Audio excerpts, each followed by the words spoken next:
কেঁচা চাহপাতৰ মূল্য হ্ৰাস পোৱাত চিন্তিত ক্ষুদ্ৰ চাহ খেতিয়কসকল।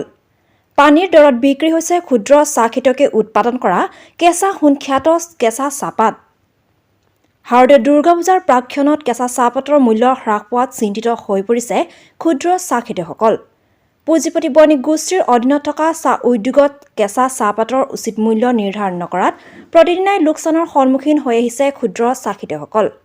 উল্লেখযোগ্য যে বৰ্তমান সময়ত প্ৰতি কেজি কেঁচা চাহপাতৰ মূল্য 8ৰ পৰা 9 টকা দৰত বিক্ৰী হৈ আহিছে। ইফালে চাহ বাগিচাত প্ৰয়োগ হোৱা ৰাসায়নিক সাৰৰ অত্যাধিক মূল্য বৃদ্ধিৰ লগতে কেঁচা চাহপাত ছিঙিবলৈ শ্ৰমিকক দিবলগীয়া পাৰিশ্ৰমিকতেই ক্ষুদ্ৰ চাহ খেতিয়কসকলে অধিক সংখ্যক মূল্য দিবলগীয়া হয়। যাৰ ফলত ক্ষুদ্ৰ চাহ খেতিয়কসকলে কষ্টৰে উৎপাদন কৰা কেঁচা চাহপাতৰ উচিত মূল্য নোপোৱাত বহু সংখ্যক চাহ খেতিয়কে কেঁচা চাহপাত পেলাই দিবলগীয়া অৱস্থাৰো সৃষ্টি হৈছে। অন্যহাতে ক্ষুদ্ৰ চাহ খেতিয়কসকলৰ এনে জটিল সময়ত সদৌ ক্ষুদ্ৰ চাহ খেতিয়ক সন্থাৰ নামৰ সংগঠনটোৰ ভূমিকাও কিন্তু সন্দেহৰ। ইয়াৰ পৰিপ্ৰেক্ষিতত ৰাজ্যৰ ক্ষুদ্ৰ চাহ খেতিয়কসকলক সকাহ দিয়াৰ স্বাৰ্থত মুখ্যমন্ত্ৰীৰ হস্তক্ষেপ বিচাৰিছে ক্ষুদ্ৰ চাহ খেতিয়কসকলে।